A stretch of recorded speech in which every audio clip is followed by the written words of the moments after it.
Hi hello నమస్తే నేను సహన welcome to CM today. దేశ భద్రతకి సంబంధించిన సున్నితమైన అంశంపై కాంగ్రెస్ నాయకుడు రాహుల్ గాంధీ చేసిన వ్యాఖ్యలపై సుప్రీంకోర్టు తీవ్ర ఆగ్రహం వ్యక్తం చేసింది. చైనా 2000 చదరపు కిలోమీటర్ల భారత భూభాగాన్ని ఆక్రమించిందంటూ రాహుల్ గాంధీ చేసిన వ్యాఖ్యలపై అత్యున్నత న్యాయస్థానం స్పందిస్తూ నిజమైన భారతీయుడు ఇలా మాట్లాడడు అని ఘాటుగా వ్యాఖ్యానించింది.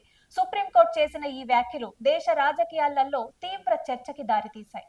రాహుల్ గాంధీపై ఉత్తరప్రదేశ్ ప్రభుత్వం పరువు నష్టం వేస్తూ సుప్రీంకోర్టుని ఆశ్రయించిన నేపథ్యంలో ఈ పరిణామం చోటు చేసుకుంది. 2022 భారత్ జోడో యాత్ర సందర్భంగా భారత్ చైనా సరిహద్దు వివాదంపై రాహుల్ గాంధీ స్పందించారు.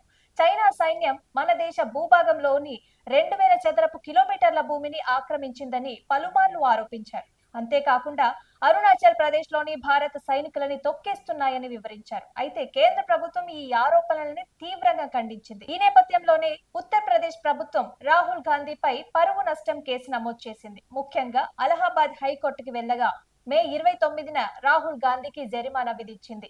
దీంతో రాహుల్ గాంధీ సుప్రీంకోర్టుని ఆశ్రయించారు. ఈ కేసు రాజకీయంగా ప్రేరేపించబడిందని, కావాలని తనపై కోపంతో పలువురు ఈ కేసులు పెడుతున్నారని వాదించారు. అయితే తాజాగా దీనిపై విచారణ చేపట్టిన సుప్రీంకోర్టు షాకింగ్ కామెంట్స్ చేసింది. ముఖ్యంగా చైనీయులు 2000 చదరపు కిలోమీటర్ల భూమిని స్వాధీనం చేసుకున్నారని మీకెలా తెలుసంటూ వ్యాఖ్యానించింది. అలాగే మీరు నిజంగా భారతీయుడే అయితే ఇలా మాట్లాడి ఉండరంటూ చెప్పింది. లోక్సభలో ప్రతిపక్ష నాయకుడు అయిన మీరు ఇలాంటి విషయాలు ప్రజలకి ఎలా చెప్తారంటూ ప్రశ్నించింది. అలాగే పార్లమెంట్ లో ఈ ప్రశ్నలు ఎందుకని అడిగారని కూడా అడిగింది.